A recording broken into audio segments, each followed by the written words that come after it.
नमस्कार दोस्तों, हरियाणा जीके की आगे वाली सीरीज़ में आपका स्वागत है। पीछे वाले चैप्टर के अंदर हमने पढ़ा था किस तरह से हरियाणा के अंदर अलग अलग वंश हुए और उन वंश के जो साक्ष्य हैं वो हमें हरियाणा से अलग अलग क्षेत्र जो हरियाणा के वहाँ से मिलते हैं। इसी कड़ी में हम आगे चलते हैं तो आगे आता है मुग़ल वंश।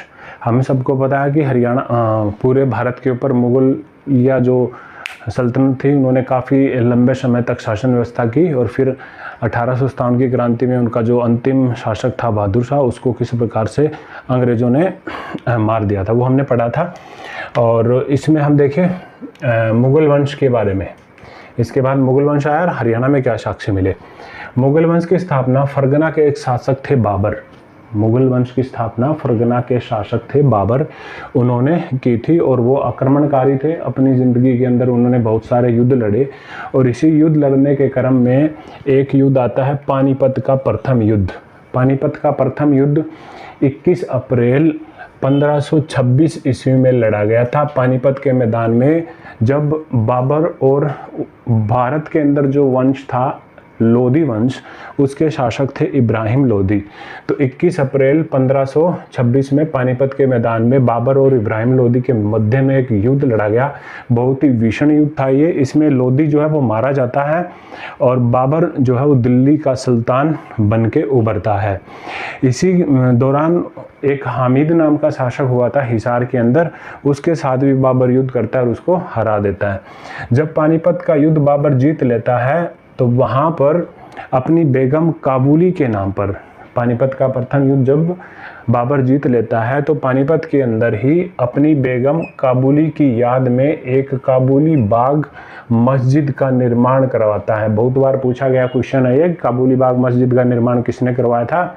बाबर ने करवाया था। कब करवाया था? 1527 में करवाया था, पानीपत का प्रथम युद्ध जीतने के बाद अपनी पत्नी काबुली के लिए। फिर इस प्रकार वो पहला युद्ध जो है वो जीत जाता है। अलग अलग युद्ध होते हैं, घाघरा का युद्ध होता है और 1526 के बाद वो युद्धों में ही उलझ जाता है। 1530 ईस्वी में बाबर की मृत्यु हो जाती है और इसके बाद उसका पुत्र हुमायूं जो है वो दिल्ली सल्तनत का शासक बनता है। हुमायूं ने अपने भाई हिंदाल को मेवात दे दिया था और हिसार व सरहिंद का जो क्षेत्र था वो कामरान को दिया। हुमायूं जो है वो ऐसा माना जाता है कि मुगलिया सल्तनत के अंदर सबसे उदार राजा जो था, शासक जो था, वो ये अपना हुमायूं था। तो इसने अपने भाइयों को भी और इसकी जो बहन थी उसको और एक इनका सौतेला भाई था उसको भी कुछ अपने क्षेत्र जो है वो इन्होंने दे दिए थे। तो इसी क्रम के अंदर हुमायूं ने मेवात जो वो हिंदाल को दे दिया था, हिसार व सरहिंद के क्षेत्र को कामरान को दे दिया था। फिर आता है पानीपत का द्वितीय युद्ध। पानीपत का द्वितीय युद्ध जो है वो 5 नवंबर 1556 को अकबर और अंतिम हिंदू राजा हेमचंद्र, जिसको हेमू के नाम से जानते हैं, उसके मध्य में लड़ा गया था। हेमू एक बहुत ही शक्तिशाली शासक था, लेकिन किसी सैनिक की गड़बड़ी की वजह से वो इस युद्ध में हार जाता है और जो बैरम खान होता है इस युद्ध में अकबर की सेना का नेतृत्व करने वाला, वो हेमचंद्र को मार देता है और हेमचंद्र जो वो युद्ध को हार जाता है। तो एक बार फिर जो दिल्ली की सल्तनत हिंदू राजा के हाथ में थी वो अकबर के हाथ में चली जाती है, मुगल के हाथ में चली जाती है। तो अकबर ने क्या किया, शासक बनते ही पहले हरियाणा को 5 भागों में विभाजित कर दिया। वो 5 भाग कौन से थे? सरकार दिल्ली, सरकार रेवाड़ी, सरकार फिरोजा हिसार, सरकार मेवाती और सरकार हिंद। ये 5 पार्ट जो थे उनके अंदर हरियाणा को ये विभाजित कर देता है। फिर हुमायूं के बाद जो शासन बनता है वो शाहजहां बनता है। हुमायूं के बाद शासक कौन बनता है? शाहजहां। शाहजहां मानते हैं कि एक निर्माण कला का बहुत बड़ा प्रेमी था और इसके पुत्र हुए एक दारा सिको, जिन्होंने अपने गुरु शेख चिल्ली के लिए थानेसर कुरुक्षेत्र के अंदर शेख चिल्ली का मकबरा बनाया, जिसको हम हरियाणा का ताजमहल के नाम से जानते हैं। तो ये था मुगल शासक शाहजहां के काल में। शाहजहां के बाद जो सुल्तान बनता है औरंगजेब। औरंगजेब एक बड़ा ही क्रूर राजा था। इसने रोहतक और कई अन्य हरियाणा की जगह के ऊपर हिंदू देवता विशेषकर महावीर स्वामी की जो मूर्तियां थी उनका विनाश किया था और वहां पर मस्जिदों का निर्माण करवाया। और इस नीति के कारण उसके खिलाफ 2 विद्रोह हुए, जिसमें हम सतनामियों का विद्रोह नारनौल में हुआ और जाटों का भी विद्रोह हुआ। तो इसके बाद जब ये क्रम चलते हैं तो चलते चलते कौन सा क्रम आ जाता है, उत्तर मुगल काल। उत्तर मुगल काल जो है वो 1707 से लेकर 1857 की क्रांति तक चला था। इसके बाद अंग्रेजों ने जो है अंग्रेजी सत्ता पूरे भारत के ऊपर हावी हो गई थी और बागडोर पूरे भारत की वो अंग्रेजों ने ले ली थी। मुगलिया सल्तनत का अंत 1857 में हो गया था। तो इसके बीच का जो शासनकाल है उसको उत्तर मुगल काल के नाम से जानते हैं। मेन शासक जो थे वो औरंगजेब तक ही थे। बाद के जो शासक हुए मुगल सल्तनत के वो काफ़ी कमज़ोर और काफ़ी अय्याश किस्म के थे। उनके जो ढंग है वो अलग अलग तरह के थे। कई सुल्तान तो ऐसा है माना जाता है कि वो औरतों की पोशाक पहन के अपने दरबार में आया करते थे और एक नौटंकीबाज की तरह बिहेव करते थे। उनका व्यवहार ऐसा था, वो सत्ता को अच्छे से संभाल नहीं पाए और यही मेन कारण है मुगल की जो सल्तनत थी उसके ऊपर अंग्रेजों ने आसानी से अधिकार कर लिया और उनको भारत से बाहर निकाल दिया। तो 1707 से लेकर 1857 तक का जो समय काल है उसको हम उत्तर मुगल काल के नाम से जानते हैं। इसी दौरान क्या हुआ, सिखों के अंतिम जो गुरु थे गुरु गोविंद सिंह, उन्होंने सिखों का नेतृत्व, उनकी मृत्यु हो गई थी। उसके बाद सिखों का नेतृत्व बंदा बहादुर नाम के एक सरदार के पास आता है और बंदा बहादुर हरियाणा के सिहरी खेड़ा जो सोनीपत के अंदर है उसको मुख्यालय बना लेता है।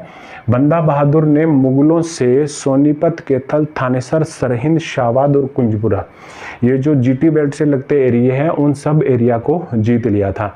इससे दुखी होकर 1710 ईस्वी में मुगल बादशाह बहादुर शाह ने करनाल में बंदा बहादुर को एक युद्ध में हरा दिया और वहीं पर उसकी हत्या कर दी थी। इसके बाद है रेवाड़ी के अहीर शासन।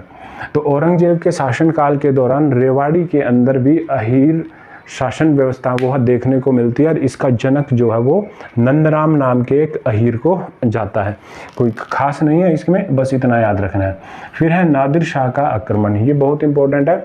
नादिर शाह जो है वो एक ईरान का आक्रमणकारी था। 1739 ईस्वी में उसने करनाल के ऊपर मुगल बादशाह जो उस टाइम थे बहादुर शाह रंगीला, जैसा कि नाम से दर्शाता है कि ये रंगीले टाइप के आदमी थे, इन शासकों के बीच में ये युद्ध लड़ा गया, यानी मोहम्मद शाह रंगीला और नादिर शाह के मध्य।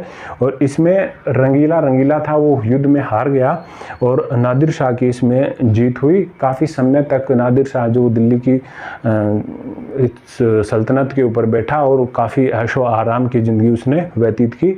जब वो वापस गया ईरान तो अब साथ जाते टाइम वो यहाँ से मयूर सिंहासन जो था बैठने के लिए बनाया गया था उसको साथ ले गया और साथ के साथ कोहिनूर हीरा जिसका एक ऐतिहासिक पाठ है उसको भी अपने साथ में ले गया था। फिर है मराठों का उद्गम। 15 अक्टूबर 1754 को मुगल सम्राट आलमगीर, मुगल शासक, मुगल बादशाह आलमगीर ने मराठों को हिंदुओं की बहुत ही पवित्र जगह उस टाइम जिसको माना जाता था थानेसर को, थानेसर जो है वो मुगल बादशाह आलमगीर ने मराठों को दे दी थी। तो इस तरह हरियाणा के अंदर एक बार फिर मराठा शासन व्यवस्था जो है वो देखने को मिली। इसी दौरान क्या होता है, पानीपत का तृतीय युद्ध 1771 में मराठों और अहमद शाह अब्दाली के बीच में लड़ा जाता है और इस युद्ध के अंदर मराठों का अंत जो है वो हरियाणा से हो जाता है और पूरी तरह से सल्तनत एक बार फिर हिल जाती है। अब ये जो पानीपत का तृतीय युद्ध है ये सिखों के लिए एक वरदान के रूप में माना जाता है, क्योंकि महाराजा रणजीत सिंह और कई प्रकार की मिसल जो उस टाइम पंजाब के अंदर विकसित हो रही थी उनके सामने कोई बड़ी शक्ति नहीं थी उदय होने के लिए और वो धीरे धीरे करके अपनी सत्ता का विस्तार जो है वो करने लग गए थे। तो यहाँ तक हम पढ़ेंगे पानीपत के तृतीय युद्ध तक। अब मध्यकालीन हरियाणा का खाली एक लेक्चर आया है जो आने वाले लेक्चर के अंदर हम पूरा करेंगे। थोड़े से तथ्य पढ़ेंगे जो हरियाणा से रिलेटेड हमसे इसके अंदर छूट गए हैं या फिर कोई अलग से क्वेश्चन एसएससी पूछती है उससे रिलेटेड जो क्वेश्चन जो रह गए हैं वो हम आगे नेक्स्ट वीडियो के अंदर करेंगे। धन्यवाद।